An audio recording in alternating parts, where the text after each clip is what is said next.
एक कश्मीरी कालीन के नीचे छुपा के रख दिया गया है, पता नहीं क्या।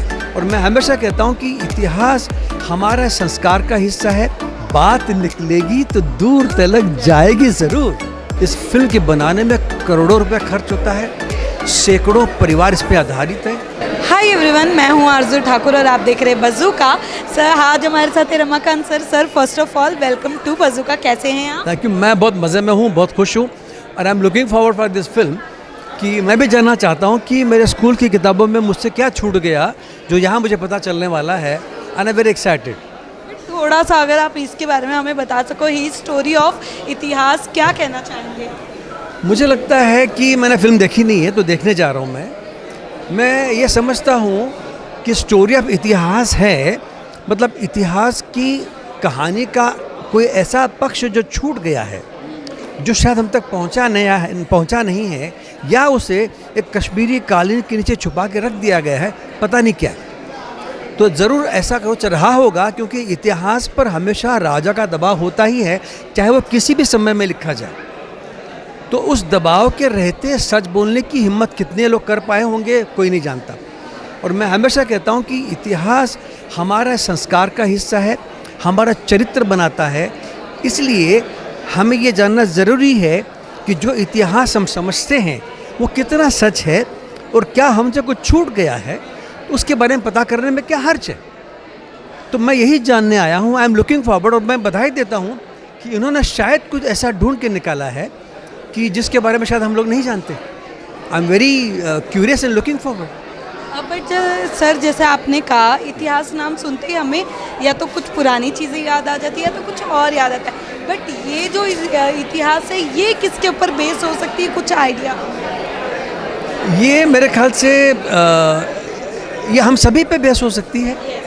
हम जो मिडिल क्लास भी हैं, हम जो लोअर क्लास भी है, हम जो हायर क्लास भी हैं, हम जो शहरों में हैं, हम जो गाँवों में हैं, हमारा इतिहास ही हमारा मानवता का इतिहास है, हमारी संस्कृति का इतिहास है, हमारे कल्चर का इतिहास है।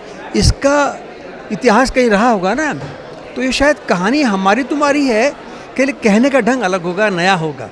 मैं यही देखने आया हूँ कि कितने इंटरेस्टिंग ढंग से आप कितने अच्छे तरीके से एक सच्ची बात कहते हैं।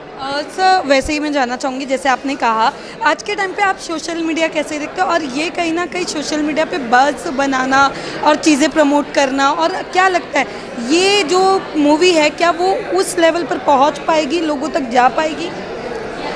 देखिए, कई बार क्या होता है कि कुछ चीज़ें ऐसी होती हैं कि जिसके बारे में अगर आप बात कर लीजिए और छोड़ दीजिए, वो चीज़ अपने आप बड़ी हो जाएगी। क्योंकि अब क्या हो गया है, हमारा जो मीडिया है वो 24/7 हो गया है, और आजकल हर आप में एक मोबाइल है, तो पता नहीं वो कितने करोड़ों टेलीविज़न चैनल चल रहे हैं। तो अगर आपने एक बात कही तो वो लोगों तक पहुंचनी ही है, और सच्ची बात जब होती है तब कई लोगों को तीखी लग सकती है, तो और ज़्यादा पहुंचती है।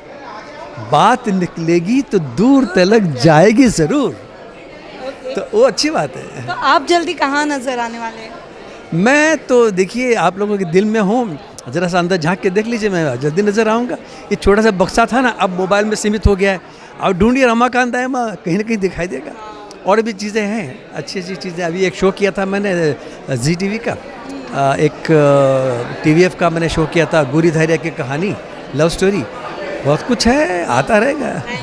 Thank you. शुभकामनाएँ बज़ूका के लिए और पूरे दर्शकों के लिए कि फिल्म बनी है। भाई साहब, फिल्म देखने ज़रूर जाइए एक बार तो। और अब क्या हो गया ना, हम सोचते हैं कि फिल्म में तो थिएटर में क्या देखने जाना, कहीं ना कहीं नेटफ्लिक्स पे आई जाएगी, कहीं ना कहीं आ जाएगी। लेकिन भाई साहब, इस फिल्म के बनाने में करोड़ों रुपए खर्च होता है, सैकड़ों परिवार इस पे आधारित है। अगर ये क्रिएटिविटी खत्म हो गई, वो धीरे धीरे फिल्में बनने खत्म हो गई, तो OTT पे देखोगे क्या?